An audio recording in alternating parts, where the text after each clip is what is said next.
நண்பர்கள் அனைவருக்கும் வணக்கம். இன்னைக்கு இந்த காணொலியில ஒரு அருமையான கதையை தான் நான் உங்ககிட்ட சொல்ல போறேன். கண்டிப்பா இந்த கதை உங்க எல்லாருக்குமே பிடிக்கும்னு நம்புறேன். முதல்ல இந்த கதையோட கரு என்னன்றதை சொல்லிடுறேன். அனன்யான்ற ஒரு பொண்ணு இருக்காங்கல்ல, நைட்டு நேரம் கார்ல வந்துட்டு இருக்கும் போது ஆக்சிடென்ட் ஆயிருது. மழை காரணமா தான் ஆக்சிடென்ட் ஆயிருக்கும். பாக்குற எல்லாருமே வேடிக்கை தான் பார்த்துட்டு இருக்காங்க, உதவி செய்ய மாட்டாங்க. ஆனா ஆரவன்ற ஒரு இளைஞர் இருக்காரு பாத்தீங்களா, அவங்களுக்கு உதவி செய்யறாரு. அவங்கள வேகமா ஹாஸ்பிட்டலுக்கு கொண்டு போய் சேர்க்கிறாரு. அவங்கள பொறுத்த வரைக்கும் பெரிய ஒரு பணக்காரரோட பெண்ணுன்றது தெரிய வருது. இது மூலியமா இவங்களுக்குள்ள நட்பு ஏற்படுது. அது கொஞ்சம் கொஞ்சமா காதலா மாறுது.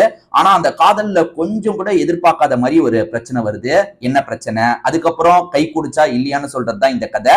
கண்டிப்பா இந்த கதை உங்க எல்லாருக்குமே பிடிக்கும்னு நம்புறேன். இதே மாதிரி ஏற்கனவே நிறைய கதைகளை நம்ம சேனல்ல நம்ம போட்டிருக்கோம். அதெல்லாம் நீங்க பார்க்கணும்னு நினைச்சீங்கன்னா நம்ம சேனலை சப்ஸ்கிரைப் பண்ணி வச்சுக்கோங்க. இந்த கதைக்குள்ள போறதுக்கு முன்னாடி இந்த வீடியோக்கு ஒரு லைக் போடுங்க. அப்பதான் உங்களை மாதிரி பாக்குற நிறைய பேர்கிட்ட இந்த வீடியோ கொண்டு போய் காட்டும். அதுக்காக தான் சொல்றேன். இப்ப நம்ம இந்த கதைக்குள்ள வந்துடலாம். கதையோட தொடக்கமே அனன்யான்ற ஒரு பொண்ணை காட்டுறாங்க. இவங்க பெரிய பிசினஸ் மேனோட பொண்ணா இருப்பாங்க. இப்ப ஜாலியா ரைடு மாதிரி பண்ணிட்டு இருக்காங்க. மழை வந்து பயங்கரமா பெஞ்சிட்டு இருக்குல்ல, அதனால சரியா இவங்க கவனிக்காம ஒரு இடத்துல இடிச்சு ஆக்சிடென்ட் ஆயிருது. இப்ப ஆக்சிடென்ட் ஆகி இவங்க கஷ்டப்பட்டு இருக்காங்க. உள்ள சிக்கின மாதிரி நிறைய மக்கள் வந்து என்ன ஏதுன்னு பாக்குறதுக்காக வராங்க. ஆனா யாருமே உதவுறதுக்கு முன் வர மாட்டாங்க. ஏன்னா அந்த இடத்துல கொஞ்சம் நெருப்பு எல்லாம் எரிஞ்சிட்டு இருக்கு. நமக்கு ஏதாவது அடிபட்டுருமோ அப்படின்ற மாதிரி எல்லாருமே யோசிக்கிறாங்க. அந்த வழியா ஆரவன்ற ஒரு பையன் வரான். பேக் எல்லாம் போட்டுட்டு தான் வரான். அவனுமே என்ன உதவி பண்ணாம இருக்காங்க, நம்ம போலான்ற மாதிரி வேகமா பக்கத்துல வரான். ஒரு இளம்பெண் தான் மாட்டிட்டு இருக்காங்கன்றது தெரியுது. அவங்க கொஞ்சம் மயக்கத்துல இருக்காங்க. எப்படியாவது வெளியே எடுக்கணும், ஏன்னா கொஞ்சம் கொஞ்சமா எரிய ஆரம்பிக்குது, இவங்களுக்கு ஏதாவது பாதிப்பு வந்துட போகுது அப்படின்ற மாதிரி இவனுமே அங்க இருக்க கண்ணாடியை உடைக்கிறான். அந்த ஜன்னல்ல வந்து கையை விட்டு உள் சைடுக்கா அந்த லாக்கை ஓபன் பண்ணிடுறான். இப்ப அவங்க ஒரு மாதிரி லாக் ஆன மாதிரி இருக்காங்கல்ல, அவங்களை எடுக்கணும்ன்ற மாதிரி பொறுமையா எடுக்கிறதுக்கு ட்ரை பண்ணிட்டு இருக்கான். அனன்யா வந்து கொஞ்சம் சுயநினைவுல தான் இருக்காங்க. நம்மளை யாரோ இழுக்கிறாங்கன்றது அனன்யாக்கு தெரியுது. இப்ப இந்த ஆரவ் இருக்காரு பாத்தீங்களா, கஷ்டப்பட்டு இழுக்கிறாரு. அதுக்கப்புறம் தான் சுத்தி இருக்கவங்க கொஞ்சம் ஹெல்ப் எல்லாம் பண்றதுக்காக வராங்க. இப்ப எப்படியோ காரை விட்டு வெளியே எடுத்துறாருல, உடனே ஹாஸ்பிட்டலுக்கு கொண்டு போகணும் அப்படின்ற மாதிரி நினைக்கிறாரு. வேகமா ஒரு வண்டியை பிடிக்கிறாரு, ஹாஸ்பிட்டலுக்கு கொண்டு போயிடுறாரு. பக்கத்துலயே ஒரு ஹாஸ்பிட்டல் இருக்கும், அங்கதான் கொண்டு வந்திருக்காரு. இப்ப அவங்களுக்கான ஃபர்தரான விஷயத்தெல்லாம் பண்ண சொல்லி டாக்டர் கிட்ட கேட்கும் போது அவங்களுமே வேலையை ஆரம்பிச்சிடுறாங்க. பெரிய லெவல் காயம் கிடையாது. அந்த ஆக்சிடென்ட் ஆன அதிர்ச்சியில இருந்து அவங்க இன்னும் வெளியே வராம இருக்காங்க. சின்ன காயம் மட்டும்தான். டாக்டர்ஸும் என்ன ஏதுன்ற மாதிரிலாம் பார்த்துட்டு இருக்காங்க.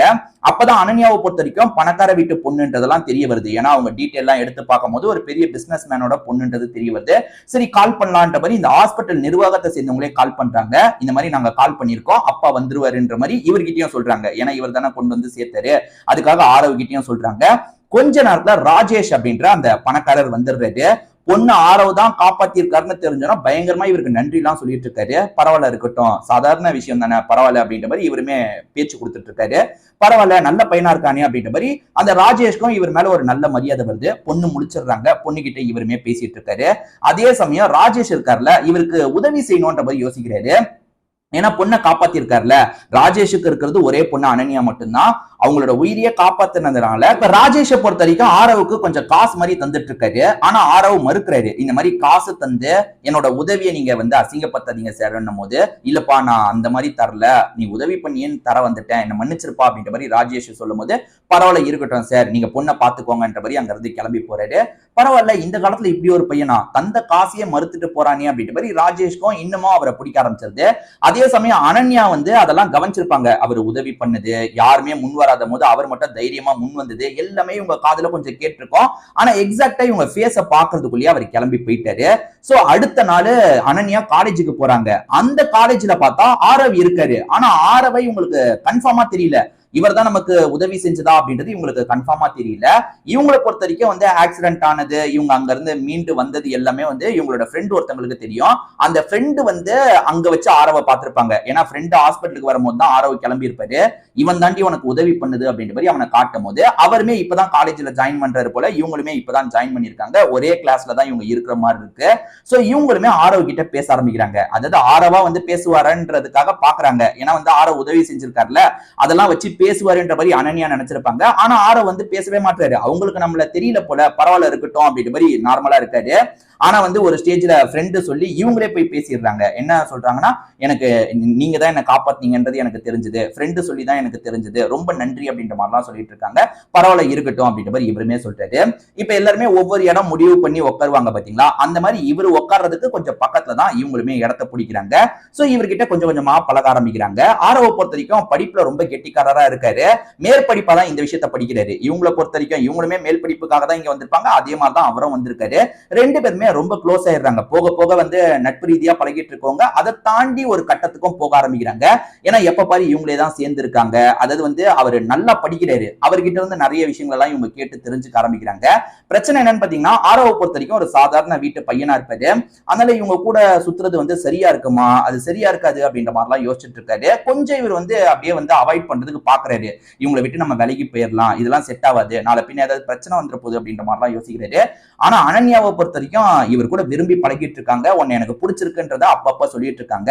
ஆனா இவரை பொறுத்த வரைக்கும் கொஞ்சம் வந்து இவங்களை வந்து டிஸ்டன்ஸ் விட்டே நம்ம பழகலாம், ஏன்னா அப்பாவுக்கு தெரிஞ்சு கோவப்பட போறாரு, இவங்களோட அப்பாவுக்கு தெரிஞ்சு கோவப்பட போறாரு அப்படின்ற மாதிரிலாம் இவர் யோசிச்சுட்டு இருக்காரு. இந்த மாதிரி நிலைமையில ரோஷன் ஒரு பையனுக்கு வந்து சுத்தமா இது பிடிக்க மாட்டேங்குது, இவங்க ரெண்டு பேர் பழகிறது பிடிக்க மாட்டேங்குது. ஏன்னா அவனுக்கு இந்த அனன்யாவை ரொம்ப பிடிச்சிருக்கு. ஆனா அனன்யாவை பொறுத்த வரைக்கும் எப்ப பாரு வந்து இந்த ஆரவ பின்னாடியே சுத்திட்டு இருக்காளே அப்படின்ற மாதிரி கடுப்பு இருக்கு. ஆரவ அசிங்கப்படுத்துற மாதிரி சில விஷயங்களை பண்ணிட்டு இருக்கான். ஆரவ ஒரு சாதாரண குடும்பத்தை சேர்ந்த பையன்ல, அந்த ஏழ்மை காரணத்தை வச்சு பயங்கரமா இவன் கிண்டல் பண்ணிட்டு இருக்கான். அப்ப அனன்யா இருக்காங்கல்ல, முன்னாடி வந்து பேசுறாங்க, இந்த மாதிரி ஏழ்மையை வச்சுலாம் கிண்டல் பண்ணாத அப்படின்ற மாதிரி எல்லாரும் முன்னாடியும் வந்து ஆரவுக்கு சப்போர்ட் பண்ணி பேசுறாங்க. ஆரவுக்கும் உள்ளுக்குள்ள ரொம்ப சந்தோஷமா இருக்கு, பரவாயில்ல போல்டா நமக்காக பேசுறாளே அப்படின்ற மாதிரி சந்தோஷப்படுறாரு. அப்பன்னு பார்த்து ராஜேஷும் காலேஜுக்கு வந்திருப்பாரு, இங்க நடந்த எல்லா விஷயத்தையும் கவனிக்கிறாரு. சோ ரெண்டு பேருமே ஒரே காலேஜ்ல படிக்கிறது ஏற்கனவே பொண்ணு சொல்லி ராஜேஷ்க்கு தெரியும். ஆனா பொண்ணுக்கு அவனை பிடிச்சிருக்கு போல, இவ்வளவு சப்போர்ட் பண்றாளே அப்படின்ற மாதிரிலாம் ராஜேஷ் யோசிக்கிறாரு. ராஜேஷ்க்கு இது பெருசா கோவத்தையே வர வைக்கல, அவன் சாதாரண குடும்பத்து பையனா இருந்தாலும் நல்ல பையன், பொண்ணு விரும்பினா ஓகே தான் அப்படின்ற ஒரு மைண்ட் செட்ல தான் இருக்காரு. சோ காலேஜ்ல வந்து ப்ரோக்ராம் மாதிரிலாம் பண்ணுவாங்க பாத்தீங்களா, அந்த ப்ரோக்ராம்ல இவங்க ரெண்டு பேர் சேர்ந்து எல்லா விஷயத்தையும் பண்ணலாம்னு நினைக்கிறாங்க. ஏன்னா வந்து ஆரோ வந்து எல்லாத்தையுமே துடிப்பா இருப்பாரு, அவர் கூட சேர்ந்தா நம்மளுமே வந்து நல்லா பண்ணலான்ற மாதிரி அனன்யா நம்புறாங்க. அவர் கூட சேர்ந்த மாதிரி தான் ஒர்க் பண்ணிட்டு இருக்காங்க.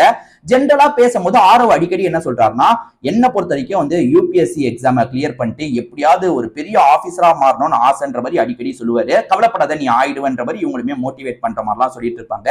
இப்படியேதான் இவங்களோட பழக்கம் போயிட்டு இருக்கு. ஒரு ஸ்டேஜ்ல ஆரவுமே லவ் பண்ண ஆரம்பிச்சிடுறாரு. ஆரவை பொறுத்த வரைக்கும் முதல்ல தயங்கினார்ல, இப்ப லவ் பண்ண ஆரம்பிச்சிடுறாரு. இப்படிலாம் போயிட்டு இருக்கும் போது ஃப்ரெண்ட் அட்வைஸ் பண்றாங்க. யாருக்கு? இந்த பொண்ணு அனன்யாக்கு ஃப்ரெண்ட் அட்வைஸ் பண்றாங்க. அது என்னன்னா, அவன் ஏழ்மையா இருக்கிறது இப்போ உனக்கு பிரச்சனையா இல்லாம இருக்கலாம், ஆனா நாளை பின்ன அவன் வீட்டுக்கு போனதுக்கு அப்புறம் எல்லாமே உனக்கு சாதாரணமா தெரியும். அதாவது உன் வீடு வந்து அவ்வளவு பெருசு, அவங்க வீடு சாதாரணமா இருக்கும், எல்லாமே உனக்கு ஒரு மாதிரியான கஷ்டத்தை தந்துகிட்டே இருக்கும், நீ வந்து ரொம்ப ஃபீல் பண்ண ஆரம்பிச்சிருவ, லெவல் உங்க அப்பாவோட லெவலுக்கு நீ பார்த்து கல்யாணம் பண்றதுதான் கரெக்டா இருக்கும்ன்ற மாதிரி கொஞ்சம் இவங்க மனசுல அந்த விஷயத்தை இறக்கிடுறாங்க.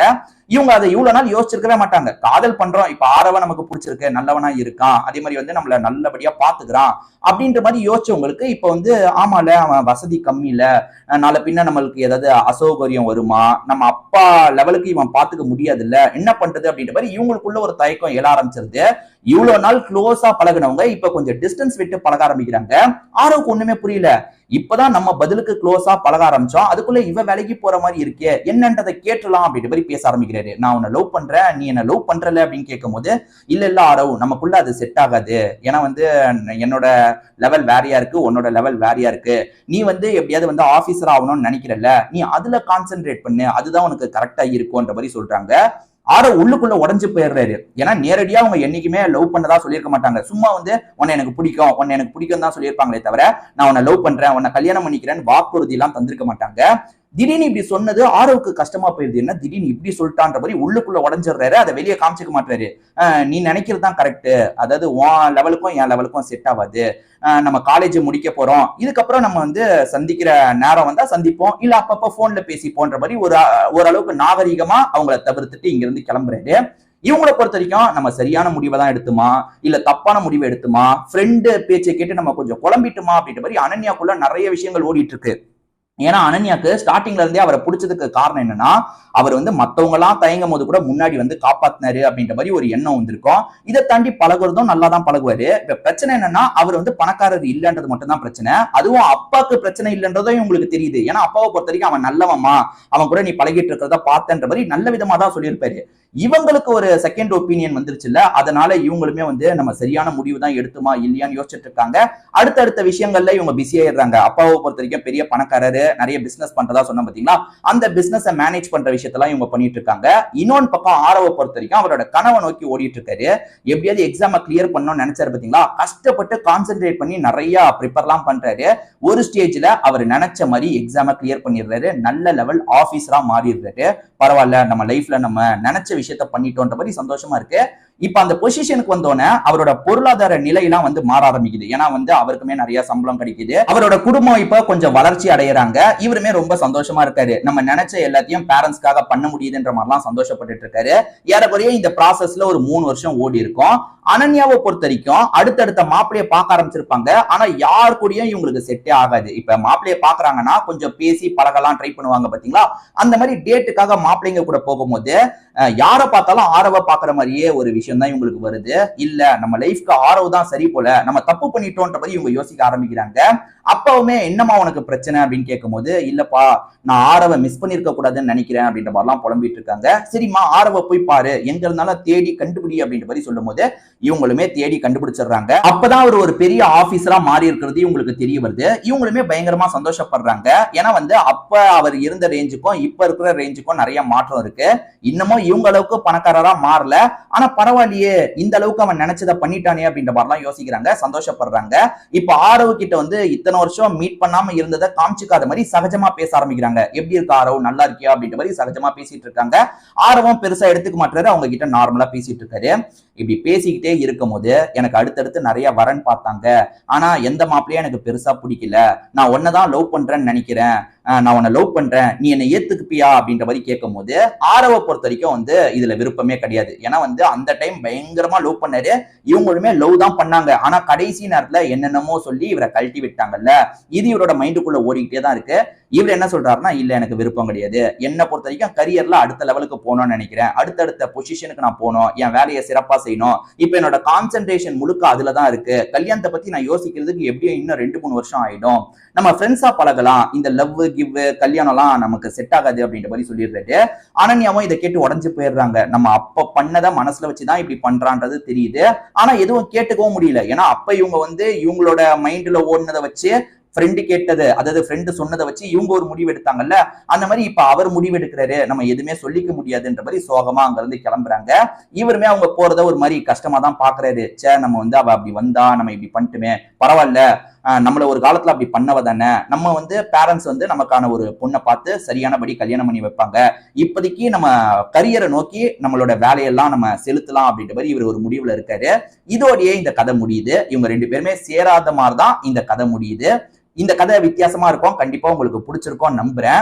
ஏற்கனவே இதே மாதிரி நிறைய கதைகள் நம்ம சேனல்ல இருக்கு, அதெல்லாம் பார்க்கணும்னா நம்ம சேனலை சப்ஸ்கிரைப் பண்ணி வச்சுக்கோங்க. அதே சமயம் இந்த வீடியோ உங்களுக்கு பிடிச்சிருந்ததுன்னா ஒரு லைக் போடுங்க. அப்பதான் உங்களை மாதிரி பாக்குற நிறைய பேர்கிட்ட இந்த வீடியோ கொண்டு போய் சஜஷன்ல காட்டும். அதுக்காக தான் சொல்றேன். திரும்பி வேற ஒரு காணொலி மூலியமா உங்களை பாக்குறேன். அது வரைக்கும் உங்ககிட்ட இருந்து விடைபெறேன். நன்றி, வணக்கம்.